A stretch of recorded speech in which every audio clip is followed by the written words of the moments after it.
Well, welcome back, and we're continuing the Word in Ezekiel this week, and we'll be making some significant progress here. In the next two chapters are going to be closing out the section that began in chapter 25 about the destruction and judgment of the nations around Israel.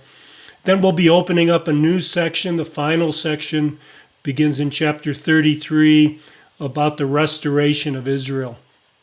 But here in this chapter today, in chapter 31, this is, you'll see an extended comparison between the kingdoms of Assyria and Egypt.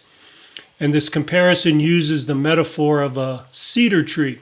Got to be careful with metaphors. We don't want to press it too far. It's just there for illustration and makes it memorable for us. It's also a warning. I mean, we're dealing with the two dominant nations in the world at that time, Assyria and Egypt. And this is a warning to the lesser nations as well. And the warning is revolving around the fact that God, in his timing and his purposes, raises up these empires and brings them down. And according to Acts chapter 17, verses 26 and 27, the reason God does this is so that some men may seek him, even though he is not far from any of them. And we'll see that as we go through these next two chapters.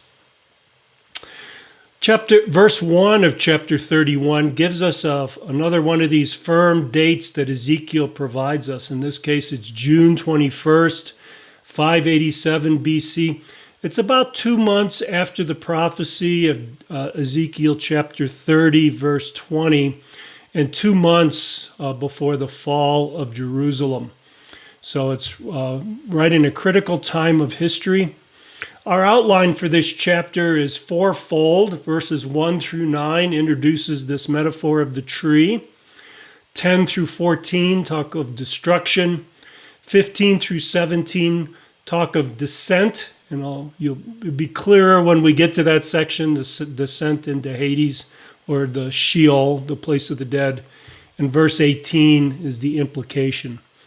So let's look a little closely at verses 1 through 9 now, where Pharaoh is first addressed as the representative of Egypt. And this is a pattern that we've seen throughout the Old Testament, that as the leader, so the nation. So here Pharaoh is addressed as a representative of his nation.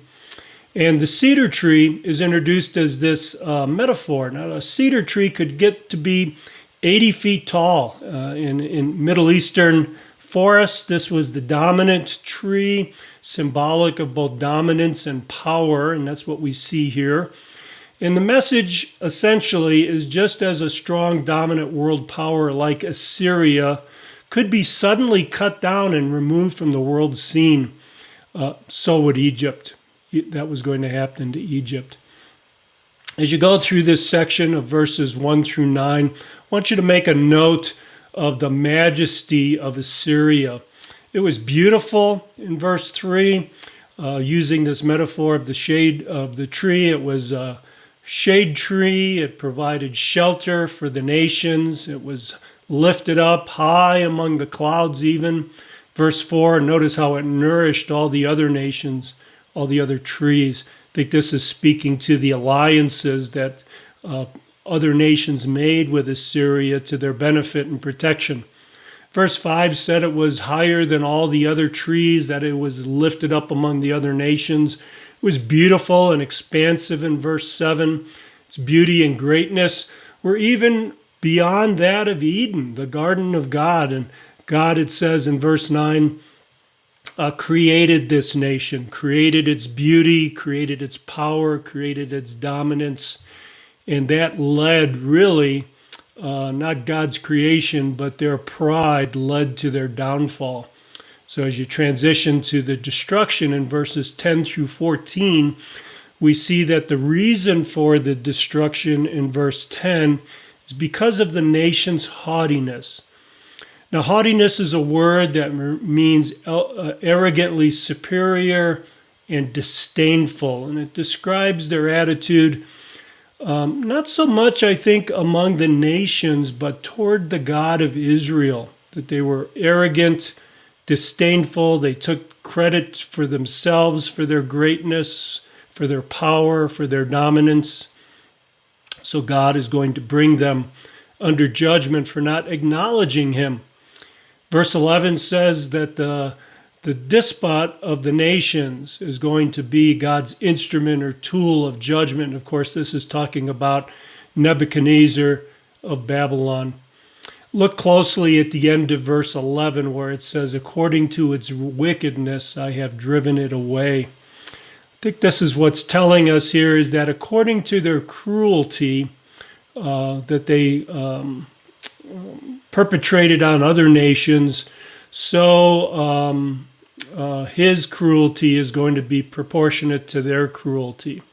That he is going to bring judgment down on them to the extent that they brought judgment on others. Look at verse 14 as well in this section. Let me just scroll down there on my screen. It says that all the trees by the waters may not be exalted in their stature, nor set their top among the clouds, nor their well-watered mighty ones stand erect in the height, for they have all been given over to death, to the earth beneath, among the sons of men, with those who go down to the pit. What this is saying is that destruction and the disaster of Assyria is going to fall not only on that nation, but also on all its allies. I'm reminded of Paul in Corinthians warning that bad company corrupts good character. That's what we see here is the corrupting influence. At the end of chapter 1 of Romans, we get this idea that sin loves company. And that's exactly what Assyria has done, is it's through its dominance, through its power, it's attracted allies, people who have been their friends, their partners in alliances, and they too will suffer at the hands of Babylon. Verses 15 through 17 now talk about what I call the descent. As you go through here, note that Egypt goes down to a place called Sheol. Sheol is the place of the dead in the Old Testament. This is the destiny of Pharaoh and his once great nation, and they are going to be joining Assyria and all their allies in this place of the dead.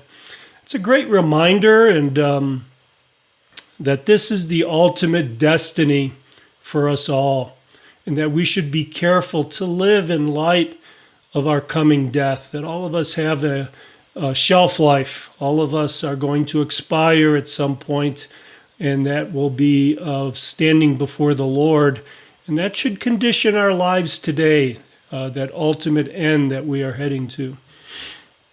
Verse 17 again is a reminder that the nations that were allied with Assyria are really just drawn into this whirlpool of destruction, and they go down to Sheol. They descend to the place of the dead with the nation and with Assyria.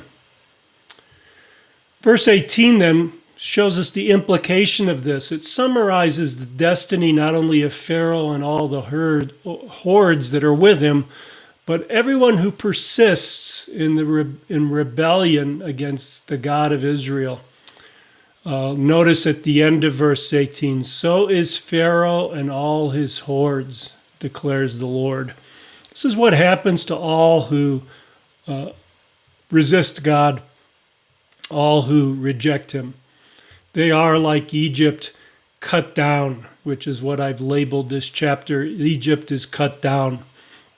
So in terms of application, brothers and sisters, both this chapter and the next one, I think, as well, remind us that we have a destiny with death. Unless the Lord comes back and raptures his church, we will all die, and we will be standing before the Lord. So shouldn't we now be living in light of that and give our reverence and our fear to the God of Israel, as Assyria should have, as Egypt should have, as Babylon should have, and as we'll see later, as Persia should have, as Greece, as Rome. God bless you, brothers and sisters, and may we all be careful to live in light of the Lord's coming judgment.